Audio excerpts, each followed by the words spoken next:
Alors avant tout, merci à l'EREMA, Emmanuel et toute son équipe de me donner la possibilité de participer à cette table ronde.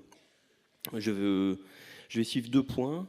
Dans un premier temps, si j'y arrive, le vécu de ceux qui sont proches. Et je vais tenter, en dépit des limites de cet exercice, des liens entre la SLA et la maladie d'Alzheimer de survenue précoce. Ensuite, j'aborderai l'accompagnement psychologique et social des proches et surtout au travers de ce que les proches peuvent dire d'un tel accompagnement. Je m'appuierai à chaque fois sur les témoignages de couples confrontés à la maladie dans le cadre de recherches qui sont menées à Lille, en collaboration d'une part avec le service du professeur Pasquier pour la maladie d'Alzheimer de survenue précoce et d'autre part le service du docteur Danel pour la SLA. Alors que disent les personnes touchées et surtout les proches de la maladie et de ses conséquences? L'entrée dans la maladie jusqu'au diagnostic, elle est décrite comme une errance, avec des symptômes insidieux, inexplicables, des doutes qui s'installent, une attente de réponse qui va aller croissante et qui est de plus en plus insupportable au fil des mois et parfois 1, 2, 3 années, parfois plus. Une errance de professionnel en professionnel, les différents traitements, les différents diagnostics successifs, jusqu'à celui de probabilité de SLA ou de probabilité de maladie d'Alzheimer. Et le doute qui s'est installé. S'ils se sont trompés avant, pourquoi pas encore maintenant? Si c'est seulement probable, pourquoi ça ne serait pas autre chose? Alors le temps de l'annonce soulage. Enfin, ils ont compris que je ne suis pas hypocondriaque, que je ne suis pas dépressif. Ma maladie est reconnue, prise au sérieux, prise en charge par une bonne équipe puisqu'elle a su identifier la maladie. Mais ce diagnostic, on l'a entendu, c'est aussi éprouvé comme une condamnation, des condamnations, peut-être encore plus dans la SLA, avec une succession d'annonces qui se disent et qui parfois ne se disent pas.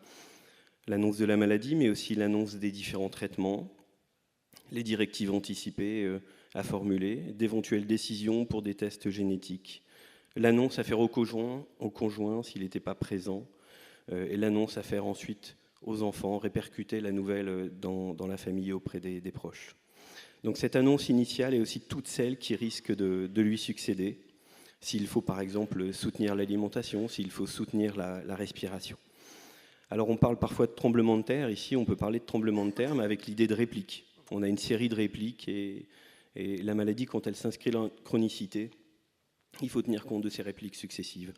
La personne doit se reconstruire à chaque nouvelle dans la maladie. Alors l'avancée dans la maladie est éprouvée comme un déclin progressif. Pierre Crolac-Salmon parlait du côté sournois de la maladie. Le sentiment que la vie se fait grignoter, que le temps va se rétrécir inexorablement, que tout devient effort, que tout devient épuisant. L'intrusion du médical dans la vie, l'intrusion des aides au domicile, le besoin d'être de plus en plus aidant pour le proche et d'accumuler toutes les responsabilités. La présence de l'entourage qui s'estompe progressivement parce que, je cite, on est des pestiférés, parce qu'on est contagieux, parce qu'ils ont trop mal de nous voir comme ça, parce qu'ils ne savent pas comment nous parler, comment être, même la famille, même les enfants. C'est aussi éprouver les risques pour le couple et tenter de conjurer ce risque. La maladie nous a détruits, mais elle ne détruira pas notre couple. Comment rester le conjoint quand l'essentiel des gestes sont ceux d'un soignant? Comment trouver la juste assistance là où l'autre en est aujourd'hui de ses capacités? Ne pas trop en faire, ni trop le laisser en difficulté. Comment rester unis? Comment rester des parents? Comment soutenir le conjoint malade à être encore investi comme un père ou une mère par les enfants? Comment préserver l'amour? Comment préserver la relation? Refuser que les soins enlèvent au couple jusqu'à son intimité. Comment protéger l'autre? Le protéger de la souffrance inhérente à la maladie et comment le protéger de ma propre souffrance? Alors je m'arrêterai là. Avec l'évolution des 2 maladies, la suite des témoignages vont diverger. Face à cette souffrance se pose la question de l'accompagnement. Dans la maladie d'Alzheimer, de nombreuses propositions existent. On a l'idée que dans le parcours de soins, le diagnostic est un moment stratégique. Alors le diagnostic, c'est une crise douloureuse, mais c'est une crise où le patient et le proche sont portés par des attentes énormes envers l'équipe. envers les professionnels. Donc si quelque chose doit se mettre en place, je suis convaincu que c'est précocement, au décours du diagnostic, que c'est le meilleur moment. Et on peut dès ce moment travailler, alors on parlait tout à l'heure, Eric Fiat parlait tout à l'heure de fatigue, il parlait de sable mouvant. On peut travailler sur cette fatigue et sur les sables mouvants. Le rétrécissement des activités, le contrôle qui va envahir la relation, la centration sur la maladie au détriment de la relation, la centration sur le devoir d'être un bon aidant, autant d'évolutions qui participent à s'enfoncer de plus en plus dans les sables mouvants, et ça, on peut travailler dessus. Alors, ce n'est pas le tout de constater un besoin d'aide, de penser à un dispositif, un temps adapté, des thèmes d'accompagnement dont on est persuadé qu'ils sont pertinents. Encore faut-il que les proches puissent s'emparer de ce type de proposition. C'est loin d'être systématique. On est face à un vrai paradoxe, et je pense à des couples qui vont refuser d'être aidés, mais qui acceptent en revanche de témoigner. Par exemple, pour témoigner pour aujourd'hui, la porte est ouverte.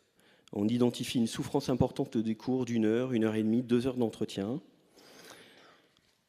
On propose, on réitère le soutien à domicile, gratuit. On vient vers eux à domicile, c'est individualisé, le courant passe bien.